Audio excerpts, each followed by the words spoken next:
facts, to get all the facts, and let all the commissioners look at those facts. Now, we've had to subpoena the FAA for those documents. We've had to subpoena NORAD for those documents. I'm in favor of subpoenaing the White House for the documents we need, so that all the commissioners can get to see all the documents that we need. That's the only way we can face the American people and the families and say we have done a thorough investigation independently of the White House and the entire executive branch. The president has said only a minority of the commission can see a minority of the documents, and then they have to clear what they're going to say to the rest of the commission with the White House. If you're one of those 4 that gets to see these documents, would that change your opinion? No. They don't want any more eyeballs to see their documents than they can possibly get away with. It's a scam. It's absolutely disgusting. Cleland would later resign. Well, they have something to cover up, and the 9/11 Commission, of course, was a master cover-up. We know that. The question is what it was covering up. I don't believe the reports on September 11th put out by the 9/11 Commission or by Congress. I've seen one put out by the 9/11 Commission, and it was basically hundreds of pages of nothing. It was very generic. It was very indirect, indistinct, devoid of facts, devoid of hard positions. It was things like mistakes were made. We need to improve human intelligence.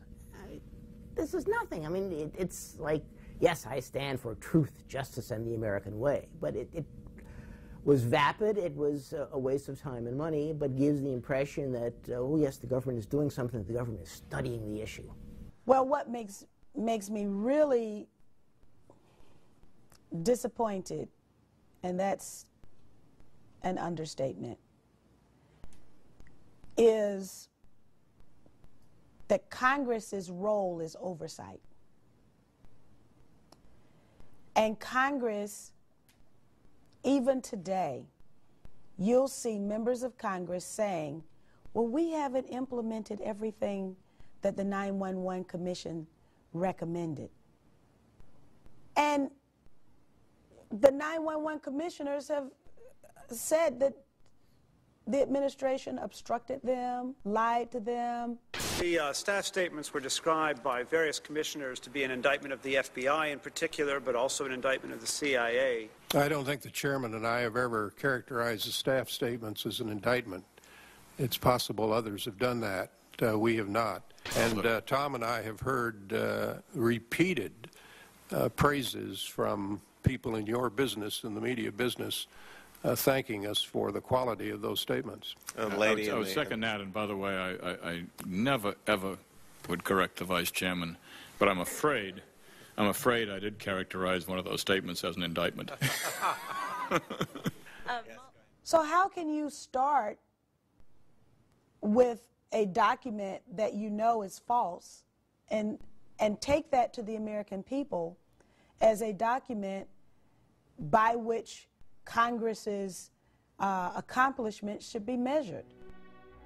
Dennis Kucinich would present 35 articles of impeachment against the Bush administration in June of 2008. He would stand before the House for almost 3 hours before reading the last few articles, which were regarding 9/11. He alleged that the administration had not acted on specific warnings prior to 9/11, that they had attempted to cover this information up, and they had tried to stop any commission from being organized in regards to investigating the attack. Article 33.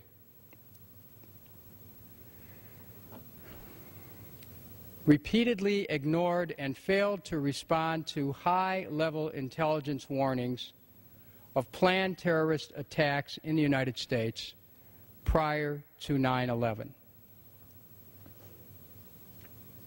In his conduct while President of the United States, George W. Bush, in violation of his constitutional oath to faithfully execute the office of President of the United States, and to the best of his ability, preserve, protect, and defend the Constitution of the United States, and in violation of his constitutional duty under Article 2, Section 3 of the Constitution, to take care that the laws be faithfully executed, has both personally and acting through his agents and subordinates, together with the Vice President, failed in his constitutional duties to take proper steps to protect the nation prior to September 11th, 2001.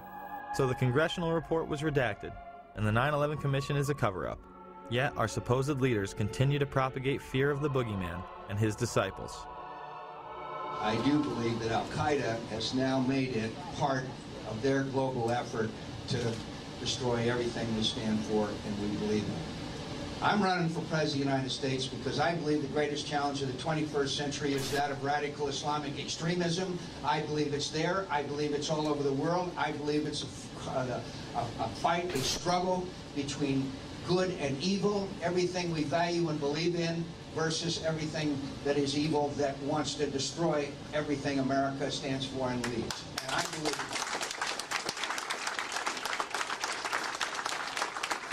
it was an Osama bin Laden job with 19 people from Saudi Arabia.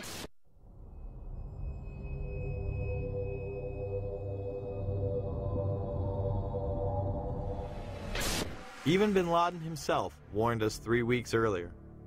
Osama bin Laden warned 3 weeks ago that he would attack American interest in an unprecedented attack, a very big one. There was a report, you'll recall, that the Mossad, the Israeli intelligence agency, did indeed send representatives to the U.S. to warn, just before 9/11, that a major terrorist attack was imminent. Prior to 9/11, it was widely reported that hijacked planes could be used as weapons. By Youssef's group and bin Laden's group to undertake a suicide mission.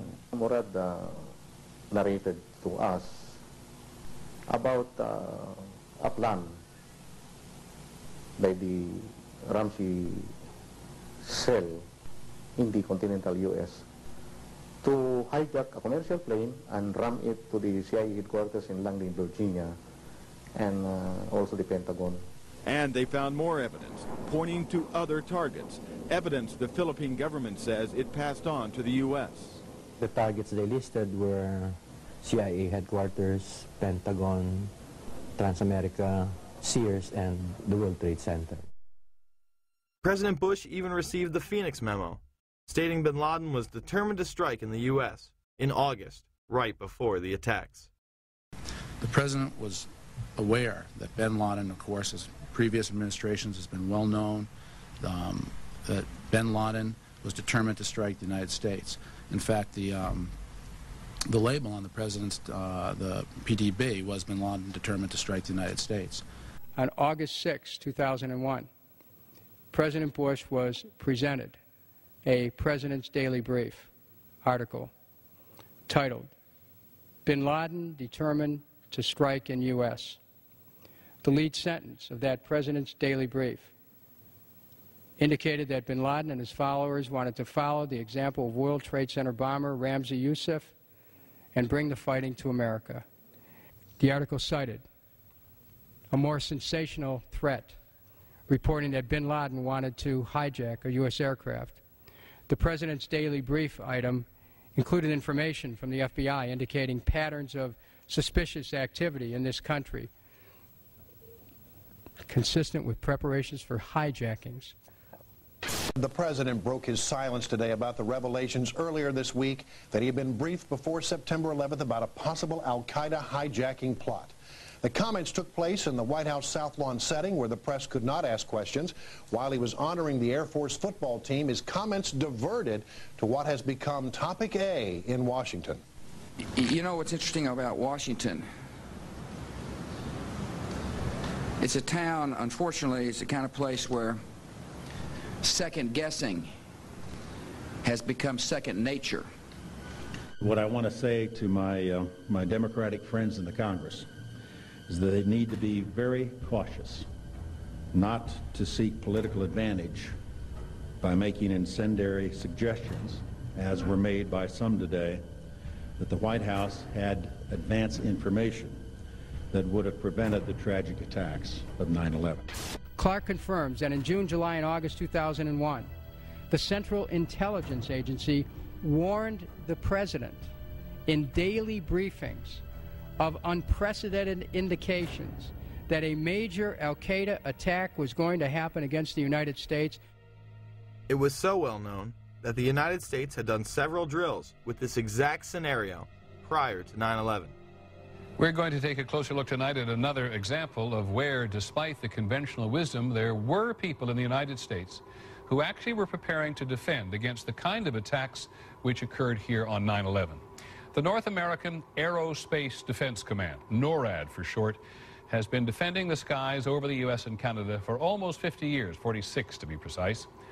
USA Today reports that in the 2 years before the attacks on September the 11th, NORAD conducted exercises using hijacked airliners as weapons. And one target was the World Trade Center. Here's ABC's Brian Ross. President Bush has said again and again that no one could have imagined what Osama bin Laden ordered for September 11th. We knew he hated us.